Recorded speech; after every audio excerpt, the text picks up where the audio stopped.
Você aí que tem imóveis na sua pessoa física, está já começando a pensar ali num planejamento sucessório ou uma forma de receber esses aluguéis mais baratos? Esse vídeo é para você.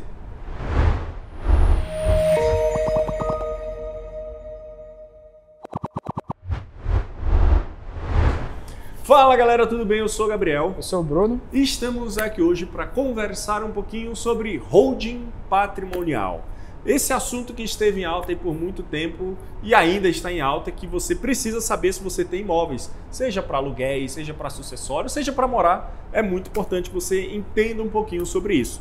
Antes disso, eu já quero pedir que você se inscreva no nosso canal, já deixa o like nesse vídeo aí, compartilha, coloca aqui nos comentários o que você está achando do nosso conteúdo aí, coloca sugestões também de novos conteúdos aí para a gente gravar durante esse ano para vocês.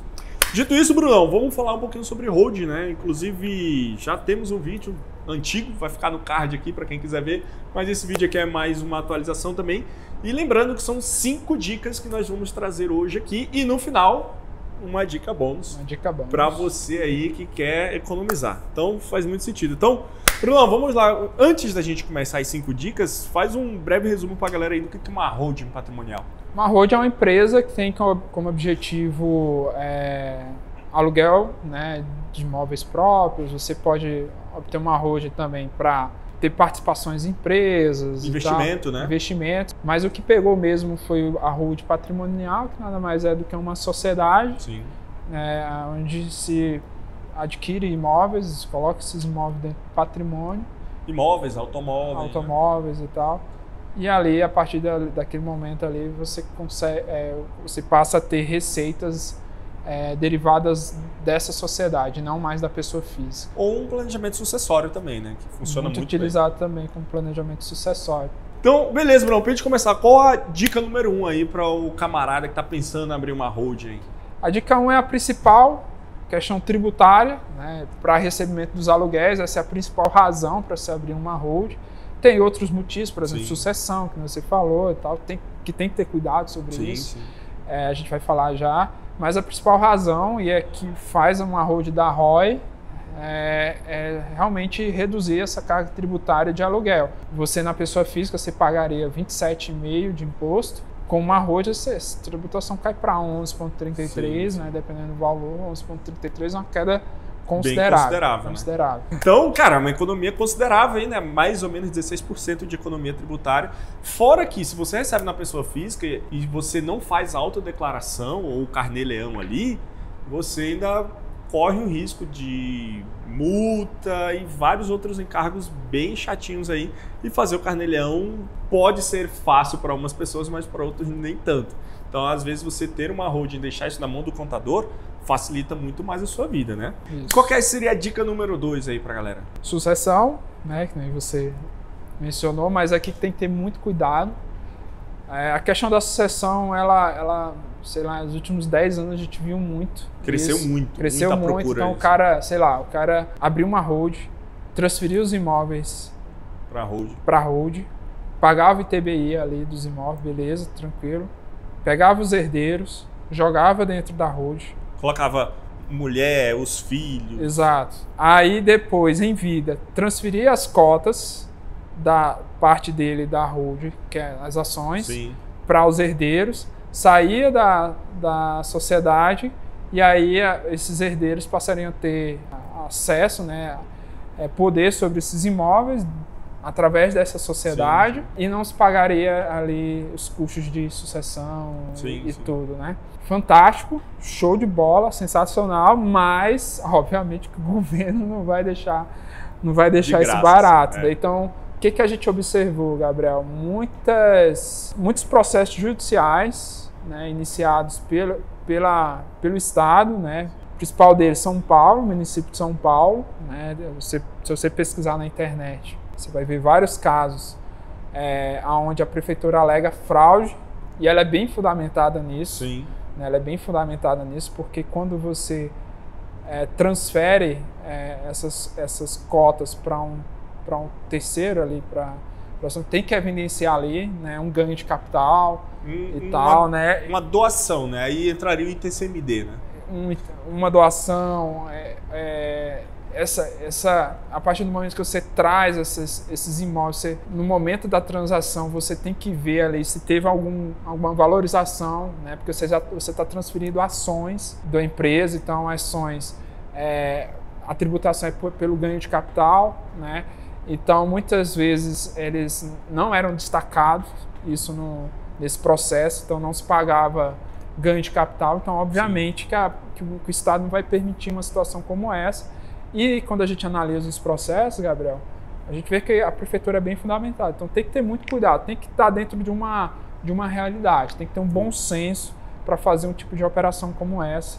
É importante, né, ali ter acesso a um contador, um advogado, para fazer uma operação dentro da legislação, já usando precedentes jurídicos, né, já entendimentos ali fundamentados ali na lei, já para evitar qualquer tipo de problema futuro. Mas pode ser, sim, utilizado como sucessão, desde que siga o rito normal ali jurídico. Exatamente. Significa que você vai ter que pagar 15% de ganho de capital? Talvez sim, talvez não. Por isso que é importante o acompanhamento de um advogado, né, de um contador, como o Brunão falou. Inclusive, essa semana eu vi um vídeo, eu não lembro se foi você que me mandou ou se foi o Diego, sobre o planejamento sucessório do CEO da NVIDIA. Sim. É muito interessante, isso foi nos Estados Unidos, obviamente, outra jurisdição, mas o intuito é semelhante. Ele pagou o imposto lá, né, de transferir as ações, tudo certo, beleza. Só que no final das contas o imposto ele é menor, né? A questão é, você vai ter que pagar o imposto. Agora, você quer pagar o maior imposto ou o imposto menor? Então, por isso que tanto nos aluguéis, né, quanto agora como sucessório, é super interessante. Mas o imposto você vai pagar de uma certa forma. Não tem como zerar, né? Aí tem, mas é outras formas. Exato. E esse imposto que vai pagar menor, ele está dentro de uma realidade aceitável, assim? Imagina você discutindo com o juiz, tendo que explicar isso pro Estado, né? Não, tá tudo dentro da legislação, foi pago tudo direitinho, dentro de uma realidade, beleza, né? Só que a gente não tem que estar inventando nada para evitar problemas. Exatamente. Tá bom. E a terceira dica... A terceira dica, Gabriel, aqui é a seção dos direitos de aluguel para hold. O que acontece? Às vezes você não tem o recurso para pagar ITBI, certo? Porque se não for o teu imóvel, né, residencial, você não tem fins comerciais, a legislação permite você passar sem ITBI. Mas se você tem um imóvel já alugado e tal, vai ter que pagar o ITBI, certo? E aí muitas vezes isso é caro, 2%, 3% sobre o valor do imóvel. Então, o que é possível fazer dentro da lei é você pegar o teu imóvel e passar uma seção de direitos dos aluguéis desse imóvel para hold. Você, pessoa física, passa para hold. Esse imóvel não é integralizado no... Ele continua no seu CPF, né? Isso. Ele não é integralizado na hold. E aí a hold ela passa a ter os direitos de explorar as receitas, né, provenientes daquele aluguel. E aí você recebe como os dividendos.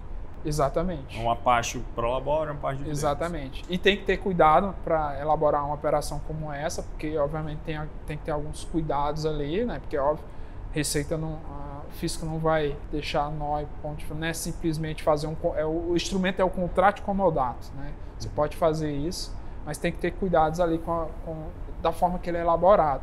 Mas é super interessante, principalmente para quem não tem um recurso para fazer essa transferência, então você passa os direitos e passa a explorar os aluguéis ali do cliente. Legal, legal. E a quarta dica? Quarta dica, blindagem patrimonial. Isso é bem interessante. Para vocês que não sabem, a gente tem uma empresa aqui, uma desestressadora, digamos assim, a Houses Securitização. E o que a Houses faz? É uma empresa do grupo da Facility e lá a gente compra ativos estressados. Dívidas inadimplidas, não ajuizadas, precatórios, tudo de ruim, de podre, a gente compra. Aquilo tudo que tá, de dívida. A gente tá em líquido, a gente vai lá e compra. E assim, a gente tem uma vasta experiência no quesito de busca de patrimônio dos devedores. Então a gente compra uma dívida inadimplida, executa aquela dívida, vai atrás do patrimônio daquele devedor, muitas vezes ele esconde esse patrimônio e tal. A hold ela é um excelente instrumento para fazer isso. Por quê? No Código Civil existe um instrumento, Gabriel, que é chamado desconsideração da personalidade jurídica.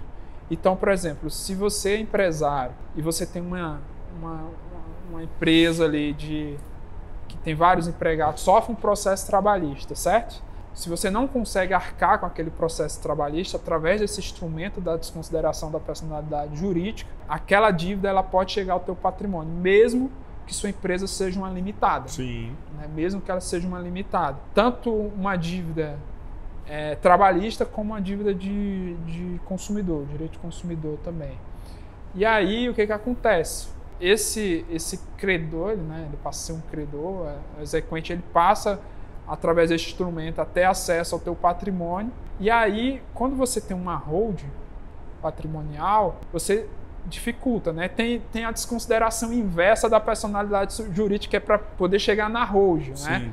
Mas fica um caminho um pouco mais longo. Isso, não é impossível, né, de chegar na holding, mas é bem mais dificultoso. Exato. Então, por exemplo, um processo de execução no rito normal ali com o teu patrimônio na tua pessoa física, a execução, sei lá, uma desconsideração da personalidade jurídica demora ali 6 meses, 1 ano. Com uma holding é muito mais difícil. 2, 3 anos, tem que provar que aquela holding ali, a administração dela participou, e não dá para, você não consegue penhorar muitas vezes os ativos daquela holding, mas você penhora apenas as cotas daquele devedor na holding. Então Exato. É muito, muito melhor. Você não precisa desfazer os ativos, porque você sabe que muitas vezes nesses processos, né, quando você executa esses ativos, né, imóvel, carro, ele vai a leilão e vai por metade do preço e tal. Isso não é bom. Imagina, tu tem um imóvel de 10 milhões, vai a leilão por 5, para quitar uma dívida, tu perdeu 5 milhões. Né? Então, numa situação de uma hold, ele não vai penhorar os imóveis, muitas vezes, né? Ele vai penhorar as cotas que tu tem na hold. Vai a leilão, as cotas e tal, e aí você não precisa se desfazer daqueles ativos. Mas até chegar lá é bem mais dificultoso. Sim, talvez até para simplificar para a galera. Se você tem a empresa A, que é a sua empresa lá que tem seus funcionários, e você tem a empresa B, que é a holding, e aí você tem um problema na empresa A, em tese, pode dar problema no patrimônio da empresa A e no seu patrimônio pessoa física. O seu patrimônio que está na empresa B, que é a holding, em tese ele está protegido. Isso, em resumo, a habilidade patrimonial é isso. Sim, no primeiro momento. No primeiro momento. A depender do caso, aí a holding também pode ter a despersonalidade a desconsideração da personalidade inversa, jurídica, isso. Exato. E aí, enfim, aí dá BO. Mas, assim, até chegar lá é um processo que ele é um pouco mais complexo, um pouco mais demorado. É mais fácil a empresa A que afetar seu patrimônio do que a B. E mesmo que isso aconteça, não vai a leilão os imóveis, exato. Que é o mais importante. Vai a leilão as cotas. As cotas, exato. As cotas da holding. Então, isso é bem interessante para tu preservar teu imóvel. Exato. Não só imóvel, né? Mas os seus ativos. Os ativos, exato. Sim, às vezes tu tem ali uma coleção de relógios caríssima, né? Um carro de luxo. Às vezes o perito avalia, tem muitos casos que a gente vê, o perito avalia o ativo um preço bem abaixo do mercado, ainda vai a leilão pela metade do preço de avaliação, então é um prejuízo muito grande. Exatamente. E a quinta dica? Quinta dica, Gabriel, a questão do ITBI, a legislação federal permite que você possa transferir o teu imóvel ou qualquer outro, né, desde que não tenha fins comerciais, para essa holding sem pagar o ITBI. Exato. Então você tem a isenção do ITBI se aquele imóvel que você integraliza ali por até 24 meses ele não tiver caráter mercantil. Exatamente. Aí isso é interessante para aquele caso ali das pessoas que não têm recurso ali para pagar o ITBI ali. Ou às vezes só quer transferir mesmo, né? Também. Sim. Não quero alugar, não quero vender, só transferir. Só transferir e tal. E aí, Gabriel, é bem interessante porque você dá uma economizada considerável, brutal, né, para isso. Mas, infelizmente, para os outros casos, por exemplo, como a gente falou, para imóveis que recebem de aluguel, ou você vai vender no futuro, algo nesse sentido, aí realmente vai ter que pagar o ITBI, não tem como. Mas para o teu imóvel residencial, geralmente é o que o pessoal faz, né? O imóvel dele, ou às vezes de um parente que está usando, não tem receita. Isso tem que ter um pouco de cuidado também, porque tem alguns entendimentos da Receita que mesmo que esse imóvel esteja incomodado com um parente, ou seja, não tenha receita de aluguel, a Receita entende que tem que ser pago, sim, uma tributação com base 10% do valor de avaliação do imóvel. Tem que ter um certo cuidado com isso. Mas, obviamente, né, converse com a gente aqui que a gente vai encontrar uma forma de resolver.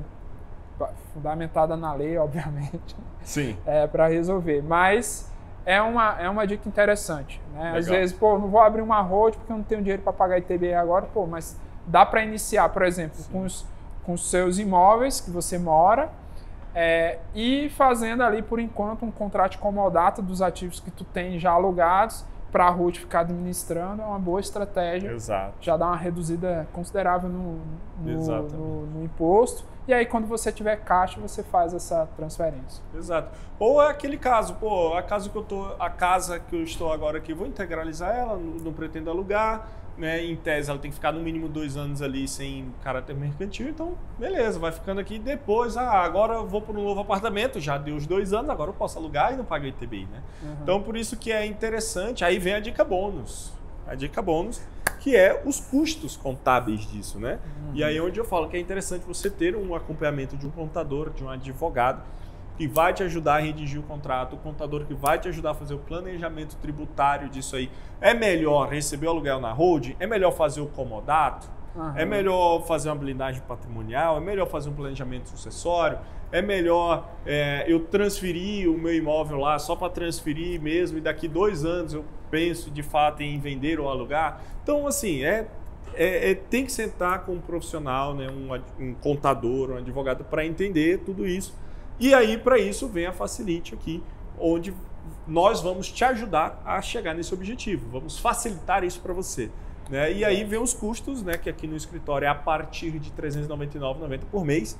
Isso não é nem uma viagemzinha ali para Goiânia que você paga, que você gasta muito mais de gasolina. Então, a partir de R$ 399,90 por mês, você já consegue ter aqui nossa assessoria para isso, total acesso à nossa plataforma aí.